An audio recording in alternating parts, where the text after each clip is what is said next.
आप सबका हमारे चैनल BMC जो कि BE का ही एक पार्ट है में स्वागत है। हमारे चैनल से ज़्यादा लाभ लेने के लिए इसे सब्सक्राइब करना ना भूलें और नए वीडियो के नोटिफिकेशंस प्राप्त करने के लिए बेल आइकन दबाना भी ना भूलें।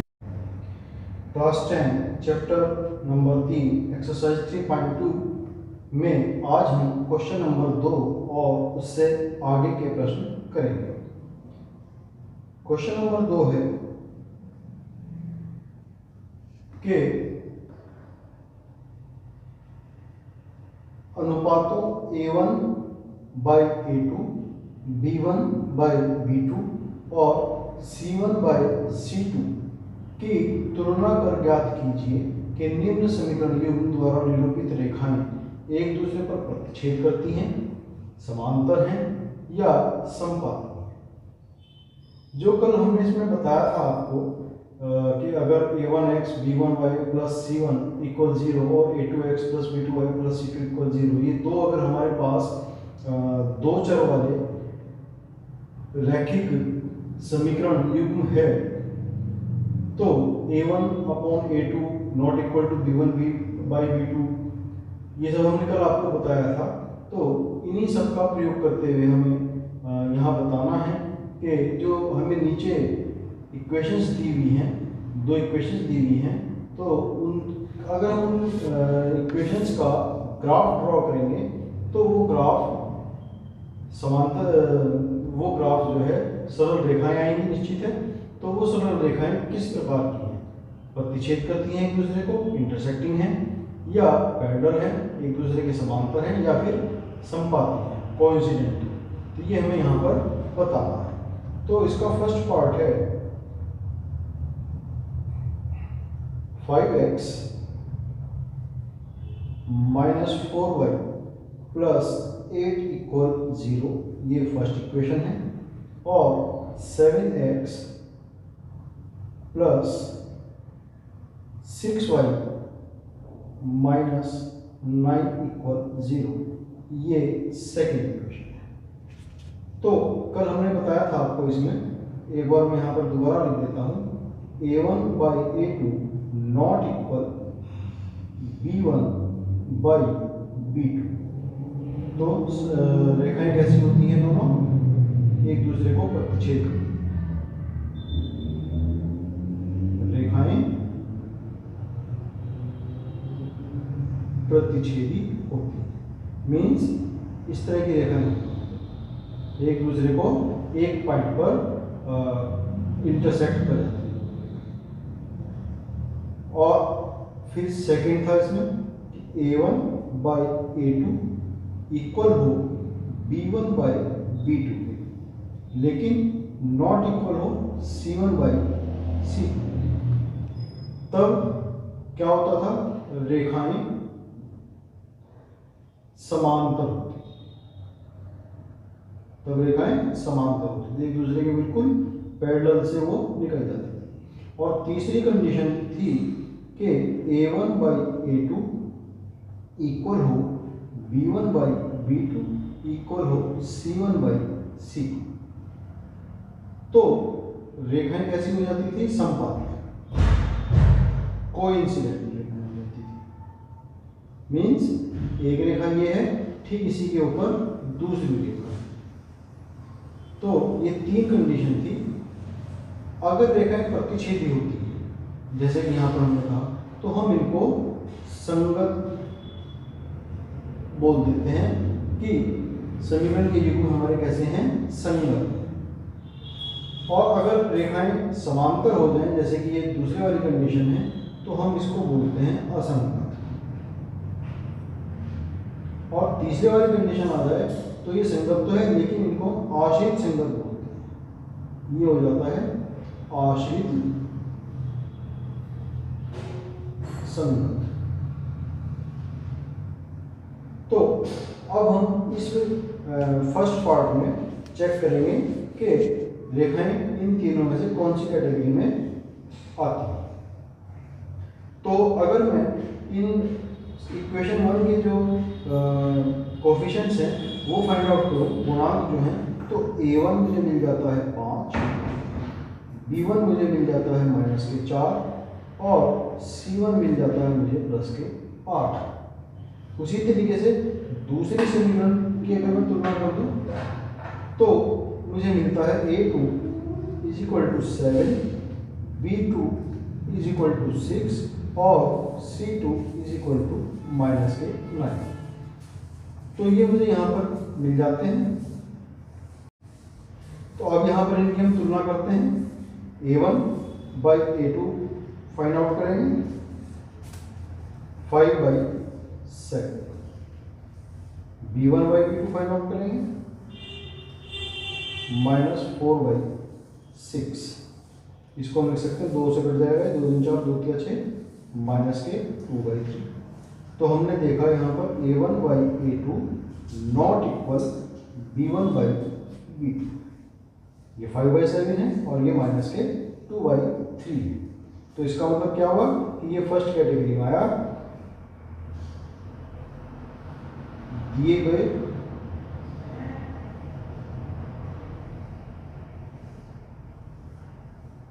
समीकरणों से निरूपित रेखाएं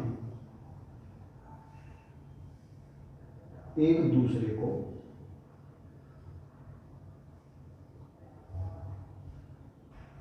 प्रतिच्छेद करती हैं।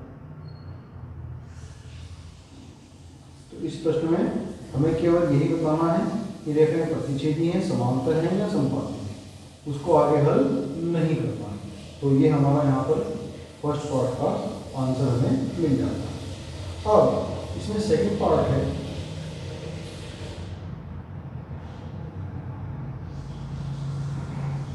जो सेकंड पेयर दिया है 9x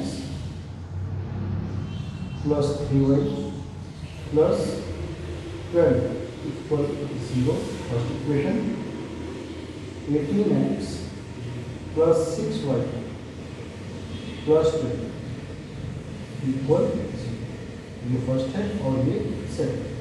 तो फर्स्ट इक्वेशन के जो कोफिशिएंट हैं वो हमारे पास है A1 is equal to 9x का गुणांक, B1 is equal to 3y का गुणांक और C1 इक्वल 12। उसी तरीके से दूसरी समीकरण के जो कोफिशिएंट्स हैं A2 इक्वल 18, B2 इक्वल 6 और C2 equal 24।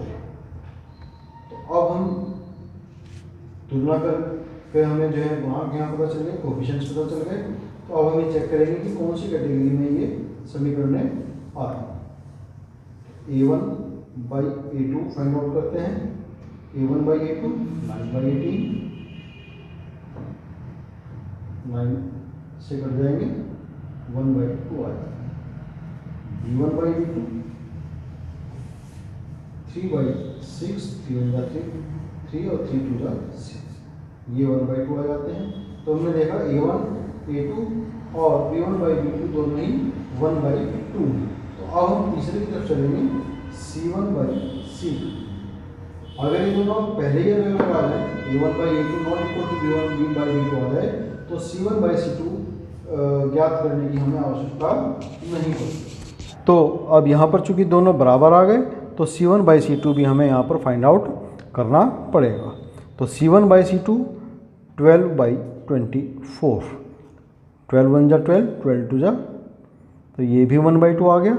Means A1 by A2 equal है B1 बाई B2 इक्वल है C1 बाई C2। तीनों बराबर आ जाते हैं, यानी कि हमारी तीसरी वाली कंडीशन यहाँ पर आ जाती है। तो रेखाएं कैसी हो जाएंगी? रेखाएं समपाती होंगी। कोइंसिडेंट्स रेखाएं हमें मिल गई यहाँ पर, रेखाएं समपाती होंगी। Lines are coincidents. फिर थर्ड पार्ट है कि जो पेयर दिया है इक्वेशन पेयर वो है 6x minus 3y plus 10 equal 0। Second है 2x minus Y plus 9 equal 0। तो ये दो हमारे पास पेयर हैं इक्वेशंस, ये फर्स्ट एंड ये सेकंड। तो फर्स्ट इक्वेशन के कोफिशिएंट्स फाइंड आउट करते हैं। a1 यानी कि x का गुणांक, x का कोफिशिएंट 6 है, b1 माइनस 3 है एंड c1 प्लस 10 है। उसी तरीके से इक्वेशन नंबर 2 के फाइंड आउट करेंगे। a2 2 के इक्वल है, b2 माइनस 1 है और c2 प्लस 9 है। तो a1 बाई a2 क्या आया, 6 बाई 2 मीन्स 3 आ गया। 2 1 जा 2, 2 3 जा 6। b1 by b2 find out करते हैं, तो -3 डिवाइडेड बाई -1, तो माइनस से माइनस कैंसिल हो जाएंगे, तो ये भी जो है हमारे पास 3 आ गया। तो a1 by a2 equal b1 by b2 आ गया। तो अब हम तीसरे की तरफ चलेंगे, c1 बाई c2। तो c1 बाई c2 क्या है, 10 बाई 9। तो a1 बाई a2 इक्वल है b1 बाई b2 के। जब दोनों बराबर हो जाते हैं तब हम तीसरी कंडीशन की तरफ जाएंगे, और अगर शुरू में ही दोनों ये नॉट इक्वल आ जाएं तब हम तीसरी की तरफ जाने की आवश्यकता नहीं है। तो वो हमने देखा कि c1 by c2 not equal आता है इसके, sorry c1 by c2। a1 by a2 equal b1 by b2 not equal c1 by c2। Means कौन सी कंडीशन आ गई है, सेकेंड वाली कंडीशन आ गई। तो यहाँ पर जो है रेखाएं कैसी हो जाएंगी, समांतर हो जाएंगी, रेखाएं समांतर होंगी, मीन्स पैरेलल लाइन्स हमें मिलेंगी। तो जब पैरेलल लाइन्स मिलती हैं तो कोई हल उस प्रश्न का नहीं मिलता। तो ये हमारा क्वेश्चन नंबर 2 कंप्लीट हो जाता है। अब क्वेश्चन नंबर 3 है, उसमें भी यही सब करना है।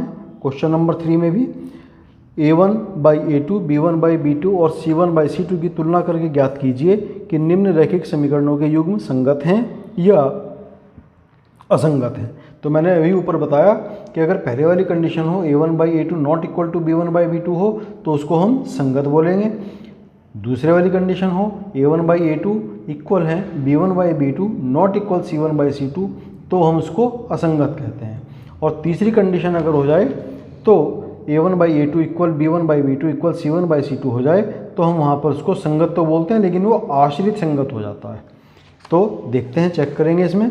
फर्स्ट पार्ट है इसका, फर्स्ट पार्ट है तो जो मैं फर्स्ट पेयर दिया है 3x plus 2y,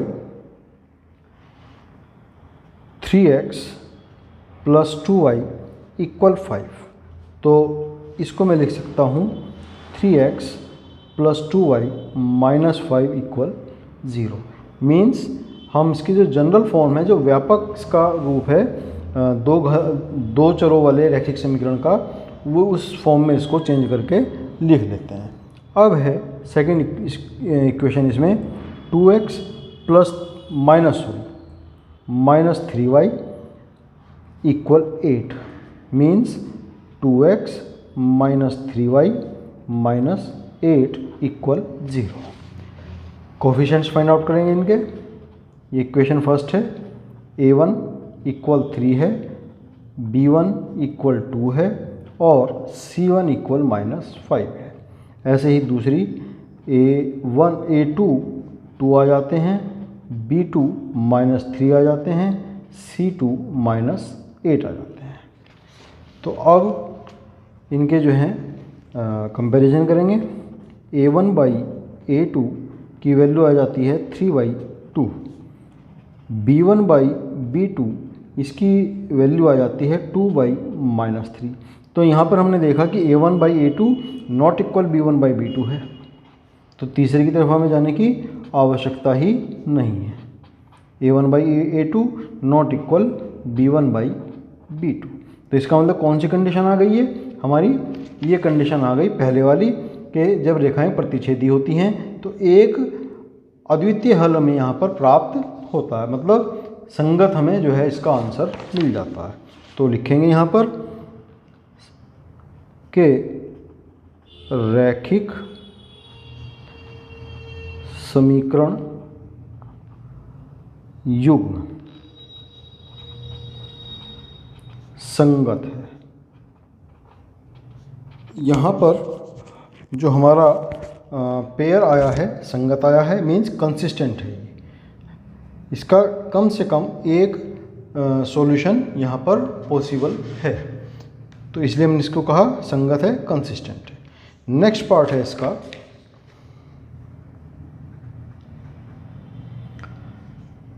to x minus 3y equal 8। तो इसको ट्रांसफॉर्म करके लिख सकते हैं 2x minus 3y minus 8 equal 0। Second है इसकी पेयर की 4x माइनस 6y इक्वल 9। तो इसको भी हम लिख सकते हैं 4x minus 6y minus 9 equal 0। Coefficients find out करेंगे। तो फर्स्ट के कोफिशिएंट्स हैं a1 equal to b1 equal -3 और c1 इक्वल -8।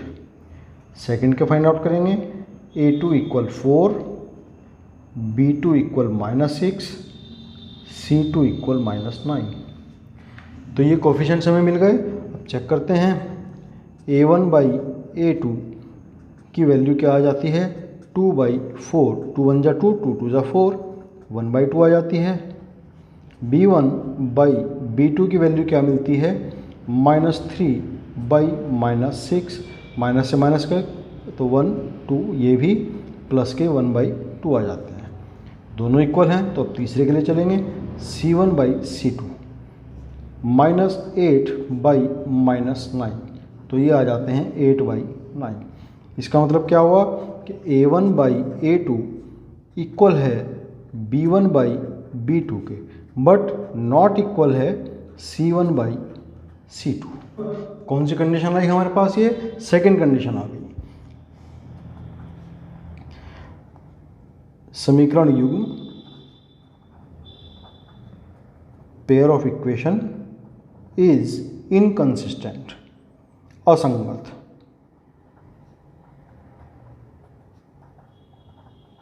कोई सॉल्यूशन हमें यहाँ पर इन इक्वेशन से नहीं मिलेगा। अब नेक्स्ट है इसमें third part.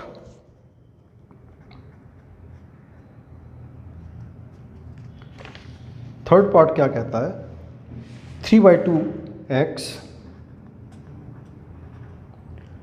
Plus 5/3y equal है 7। इसको मैं लिख सकता हूँ 3/2x plus 5/3y minus 7 equal 0। Second equation है इसके अंदर 9x माइनस 10y इक्वल 14। तो इसको भी चेंज करके लिख सकते हैं हम 9x minus 10y minus 14 equal 0। तो यहाँ पर हम निकालेंगे इनके कोफिशिएंट्स। पहली इक्वेशन में a1 3/2 है, x का जो गुणांक है, b1 5/3 है और c1 -7 है। दूसरी इक्वेशन के लिए a2 9 है, b2 -10 है, c2 -14 है। अब हम चेक करेंगे इसमें a1 by a2 find out करेंगे। सबसे पहले a1 बाई a2, a1 है 3/2 डिवाइडेड बाई 9, मीन्स ये हो जाते हैं 3/2 मल्टीप्लाई 9। 3 1 जा 3, 3 3 जा 9, तो 1/6 आ जाते हैं a1 बाई a2।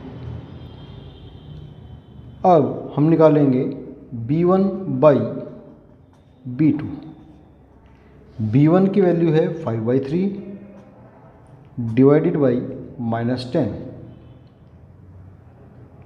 तो इसकी वैल्यूज़ आ जाएंगी 5/3 माइनस के आ जाएंगे 10, 5 1 जा 5, 5 2 जा 10, तो ये आ जाते हैं -1/6।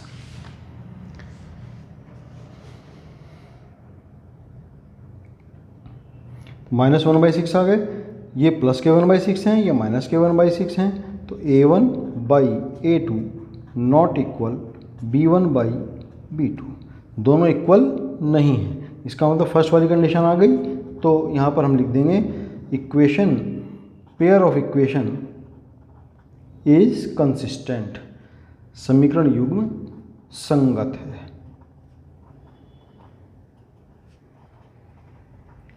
कंसिस्टेंट हो गया ये। फोर्थ पार्ट है इसका 5x माइनस 3y इक्वल 11, तो इसको मैं लिख सकता हूँ 5x minus 3y minus 11 equal 0, first equation. Second है -10x प्लस 6y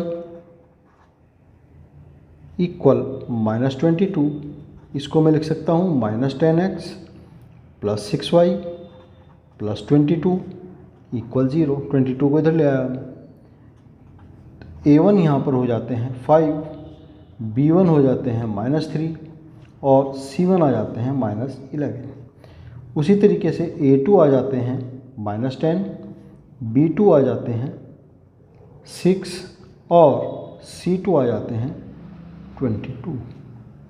तो A1/A2 फाइंड आउट करेंगे, 5/-10, 5 1 जा 5, 5 2 जा 10, माइनस के 1/2 आ गए। B1/B2 फाइंड आउट करेंगे, -3 डिवाइडेड बाई 6, 3 1 जा 3, 3 2 जा 6, ये भी -1/2 आ गए। अब चूँकि दोनों इक्वल आ गए तो हम चलेंगे तीसरे के लिए, C1/C2 -11/22, 11 1 जा 11, 11 2 जा 22, ये भी -1/2 आ गए, तीनों इक्वल आ गए। तो A1/A2 इक्वल है B1/B2 इक्वल है C1/C2।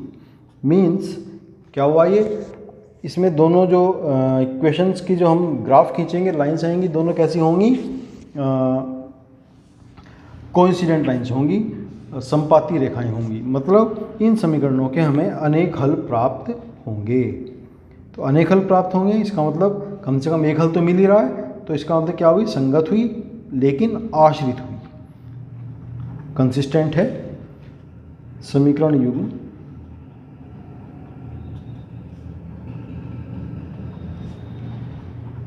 आश्रित संगत। फिर फिफ्थ पार्ट है इसका, फिफ्थ पार्ट है 4/3x प्लस 2y इक्वल 8। इसको ट्रांसफॉर्म करके लिखेंगे 4/3x plus 2y minus 8 equal 0। Second equation इसमें नोट करेंगे 2x प्लस 3y इक्वल 12, तो इसको भी ऐसे चेंज करेंगे 2x plus 3y minus 12 equal 0। A1 यहाँ पर क्या आए हैं 4/3, B1 क्या आए हैं 2 और C1 आए हैं -8। उसी तरीके से A2 फाइंड आउट करते हैं, वो 2 आ जाते हैं, B2 3 आ जाते हैं और C2 -12। तो A1/A2 क्या मिलेंगे हमें 4/3/2 मीन्स 4/3 मल्टीप्लाई 2, 2 1 जा 2, 2 जा 4, 2/3 मिल जाता है। B1/B2 देखते हैं क्या आएंगे, B1/B2 वो भी 2/3 आ जाते हैं। C1/C2 देखते हैं क्या आएंगे, -8/-12, तो तो 4 2 जा 8, 4 3 जा 12, माइनस से माइनस गए, ये भी 2/3 आ जाते हैं। तो सभी 2/3 आ जाते हैं, मीन्स तीनों आपस में इक्वल है। तो A1/A2 इक्वल है B1/B2 इक्वल है C1/C2, मीन्स जो पेयर है हमारा वो क्या है, कंसिस्टेंट है। समीकरण युग्म आश्रित संगत है।